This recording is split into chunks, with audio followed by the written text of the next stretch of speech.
قربانیاں گوشت کھانے کے لیے نہیں، ایک نیت یہ ہو اور پھر گوشت کھانے میں مل گیا تو یہ اللہ کا انعام آ گیا کہ اس کی قربانی ہی نہیں ہے، قربانی ہوگی ہی نہیں۔ 1000 بقرعید آئیں، 1000 عید الفطر آئیں، تمہارے لیے کون سی عید ہے؟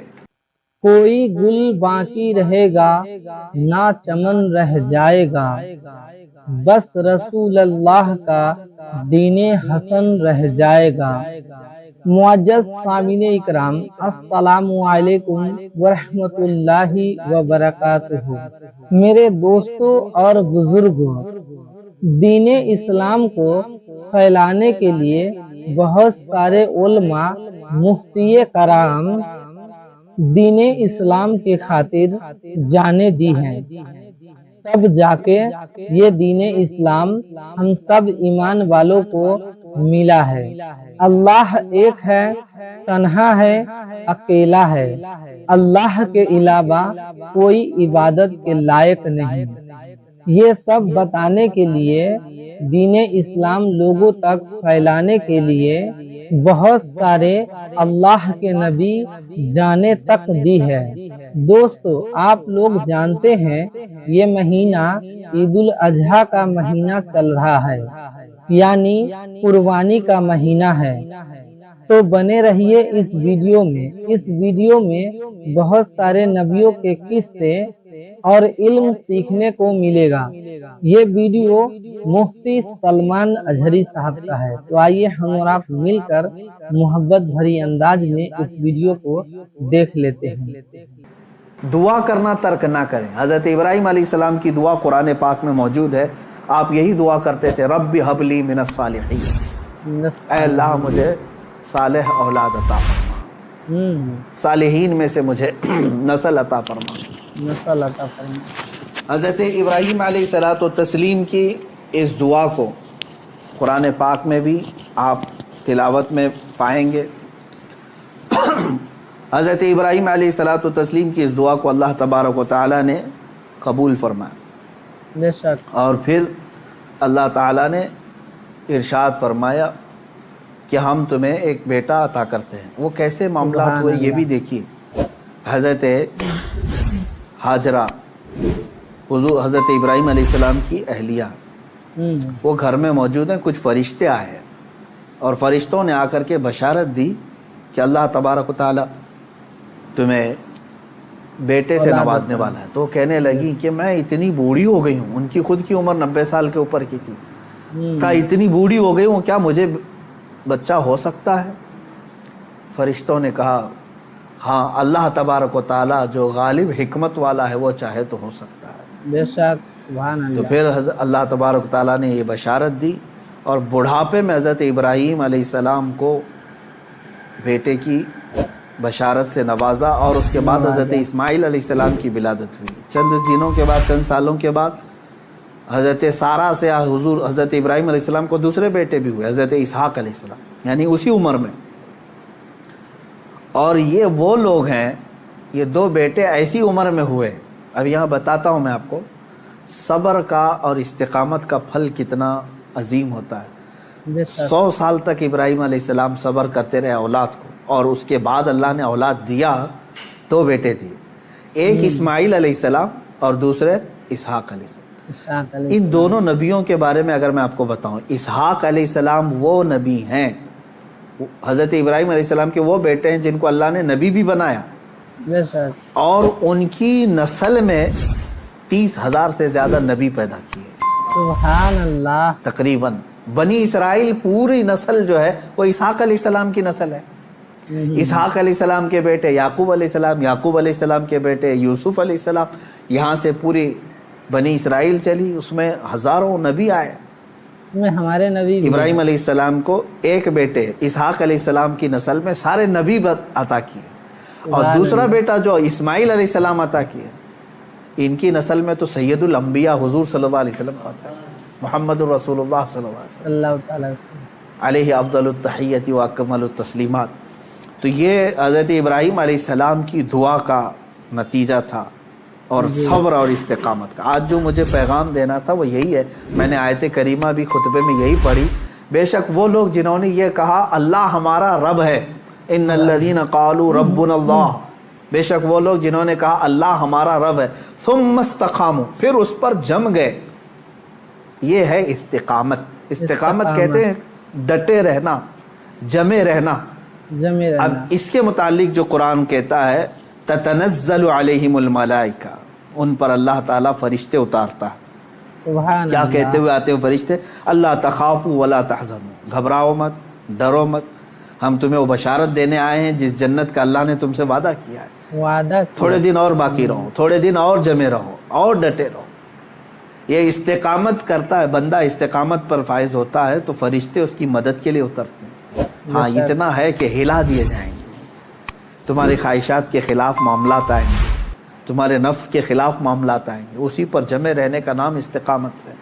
اور استقامت کا معنی اتنا عظیم ہے کہ صوفیہ اکرام نے کیا فرمایا معلوم ہے؟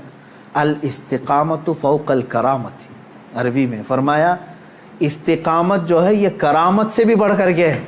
سبحان اللہ۔ لوگ کہتے ہیں نا کرامت، کرامت کا مطلب اکثر لوگوں نے ہی سمجھا کہ وہ انہونی چیز دکھانا، یعنی جو ایسی چیز جو کو دیکھ ہی نہیں پائے، ہوا میں کوئی اڑ کے دکھا رہا ہے، پانی پہ کوئی چل کے دکھا رہا ہے، تو اس کو بہت سارے لوگ کیا سمجھتے ہیں؟ یہی کرامت ہے، کرامت۔ محیر العقول چیزیں، یعنی جو عقل کو عاجز کر دیں۔ اور فرمایا گیا ان کرامتوں سے سب سے بڑھ کر کے استقامت ہے، یعنی شریعت پر جمے رہنا، ڈٹے رہنا۔ میں اس پر آتا ہوں، حضرت ابراہیم علیہ السلام کے اس واقعے کو میں مختصر کرتا ہوں۔ بیٹا ہوا، 100 سال تک صبر کرنے کے بعد پھر اللہ تبارک و تعالیٰ نے امتحانات ایسے لیے کہ ابراہیم علیہ السلام کو ترک وطن کرنا پڑا ہے، یعنی آپ کا شہر جو ہے بابل تھا، عراق۔ واقعہ تفصیل سے آپ کو پھر کبھی، وہاں آپ کو ہجرت کرنا پڑا، وہاں سے وطن چھوڑ دیا آپ نے، آپ کو جان کی بازی بھی لگانی پڑی، آگ میں آپ کو ڈالا گیا ہے، جی جی، جان کے ساتھ بھی آپ کا امتحان ہوا، اس میں بھی آپ استقامت پر تھے۔ جب آپ کو نمرود آگ میں پھینک رہا تھا، جبرائیل علیہ السلام آئے اس وقت اور پوچھنے لگے الک حاجتن یا خلیل اللہ، اے اللہ کے خلیل کوئی حاجت ہو تو بتائیں۔ تو حضرت ابراہیم علیہ السلام آگ میں پھینکے جا رہے ہیں، اس وقت بھی کیا کہتے ہیں؟ ہاں ہے حاجت لیکن اللہ سے ہے، اللہ سے، میرا مولا میرے ساتھ ہے۔ یہ استقامت اور توکل کا اعلیٰ درجہ۔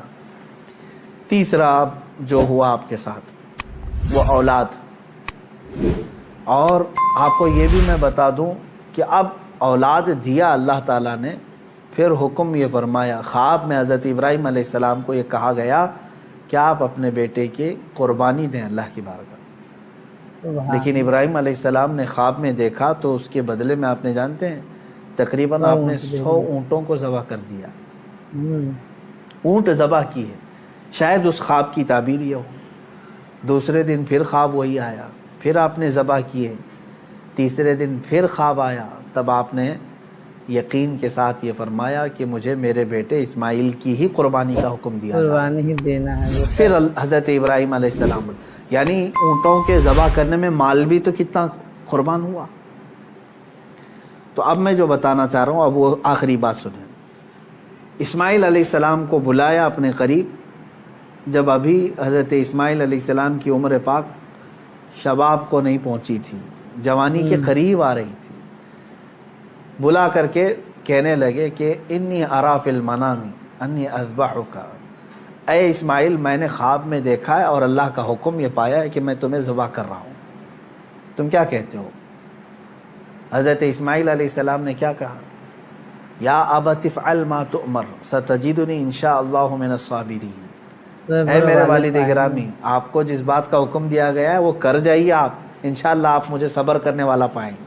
صبر کرنے والا اسماعیل علیہ السلام بیٹے کو کوئی یہ کہے، اب یہ اسی کے لیے شاعر نے یہ کہا ہے، یہ مکتب کی کرامت تھی کہ فیضان نبوت تھا، سکھائے کس نے اسماعیل کو آداب فرزندی۔ بہرحال اب جو معاملہ پیش آیا وہ پتہ ہے آپ کو، حضرت اسماعیل علیہ السلام کو لے گئے مینا میں، وہ جگہ آج بھی باقی ہے جہاں حجر اسماعیل کہہ کر کے ایک پتھر رکھا گیا ہے، وہاں پر اسماعیل علیہ السلام کو لٹایا گیا۔ ابراہیم علیہ السلام نے اپنی آنکھوں پر پٹی باندھ لی، ان کے ہاتھ پیر کو باندھ دیا، اور اس کے بعد تیز چاقو سے ان کے گردن پر چھری چلائی، لیکن چھری نہ چلی،